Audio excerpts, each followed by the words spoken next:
let's move on to some more baseball, and that's topic number 8 in the hometown Boston Red Sox getting back on the straight and narrow and winning some games to get themselves back in the wild card position and leading the wild card position with only, a little stretch down here before we get into playoff baseball. The Sox are starting to come back online. Yeah, it was looking grim for a little bit with the Red Sox. They had the COVID outbreak. They had that game where Chris Sale was starting. It was on Labor Day, and they blew a lead.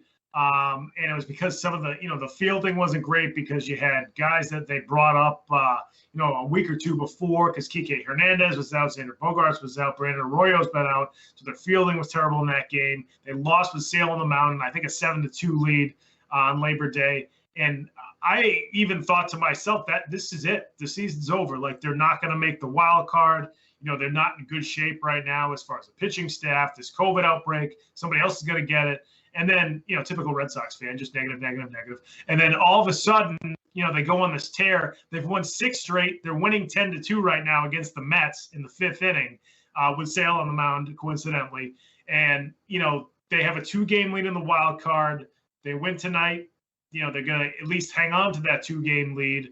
And things are looking pretty good. They got a series coming up with the Yankees, and that's going to be huge for them. If they win 2 out of 3 there, they're in great shape. And I don't see them losing the wild card if they win 2 out of 3 against the Yankees. And it's just unbelievable how quickly they kind of straighten everything back out despite that COVID scare. That really could have kind of taken them down. They had a pretty good trip out to Seattle, which was big because that was a team that was kind of fighting them for a wild card spot for a little bit. But now this Red Sox team, they had a good pickup, picking up Jose Iglesias, who's a really good fielder. Unfortunately, he's not, because of when they picked him up, he's not going to be able to play on the postseason team, but he's going to help them down the stretch of the regular season. Guys like Xander Bogaerts started to pick it back up since he returned from the COVID list. Having Kike Hernandez back in center field is big. He had a home run last night. So you have all these guys who, they weren't necessarily missing superstars, but guys that get hits in the clutch, they were missing. So to have those guys back, Schwarber is looking like a good deadline deal for the Red Sox, even though he hasn't played first base like everybody thought he would. They've kind of gotten to that point where you feel good about them again, especially with the lead they have in the water. So you got to be happy with the Red Sox right now, despite worrying about them just about 2 or 3 weeks ago. Yeah, I've been on the record before saying I think the season is too long. They play too many games, and I think this proves it where, they go on these up and down runs, and for a couple of weeks there, they looked so bad. You thought they weren't even going to make the playoffs. Then these last couple of weeks, they go on another super run, and they're right back in leading in playoff contention. So, I think that's even more to my point that they just play too many games. The season needs to be shortened down and have the games be a little bit more important. I think it should be like in the distance of the NBA season, around 82 games instead. And I know that's cutting it in half, but I'm telling you, I think all the games would be a lot more important at that point. And you're going to see so many of these down runs where baseball teams are like, whatever, we'll come back in the next couple of weeks and we'll put ourselves back in position. And it's like for fans, I think we'd see a lot more of an exciting game week in and week out and day out if it was shortened down and the games meant a little bit more. But I've got to give credit to the Red Sox and getting back in shape here and getting themselves back in position. And namely, I've got to give credit to Alex Cora.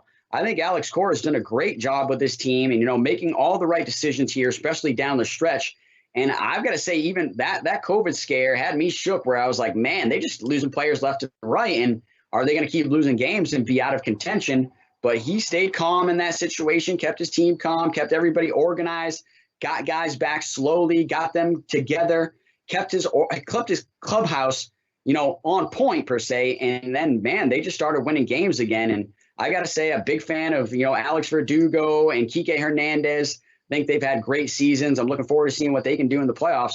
But obviously, too, I'm rooting for the Blue Jays here down the stretch to keep the dreaded Yankees out of the playoffs as well. I think that would be a win no matter what. If the Red Sox go to make the playoffs and the Yankees have to stay at home, that is obviously one win that we want to see every single year. So I'm rooting for the Blue Jays here down the stretch just as much as I'm rooting for the Red Sox. But I think the Red Sox have done a great job putting themselves back in contention. Yeah, and the last part of the schedule has certainly helped the Red Sox too. They play Baltimore over the weekend. They have the 2 games with the Mets, the series with the Yankees that could be huge. And they have 3 games to end the season with Baltimore, and then 3 games with the Nationals, who sold off a bunch of players at the trade deadline. So all the AL East teams, they play the same schedule. It's just the games lie in different places. And now the Red Sox went through the tougher part of the schedule. Now they're going to finish off the season with sort of the easier part of the schedule, Baltimore and the Nats, to finish it up. So they are in prime position to win the wild card, or at least one of the wild card spots in the AL. So certainly Red Sox fans have a lot to be thankful for right now. Folks, if you like this show, you're watching it right now on YouTube, make sure you subscribe to our YouTube page. That's Comeback Sports on YouTube.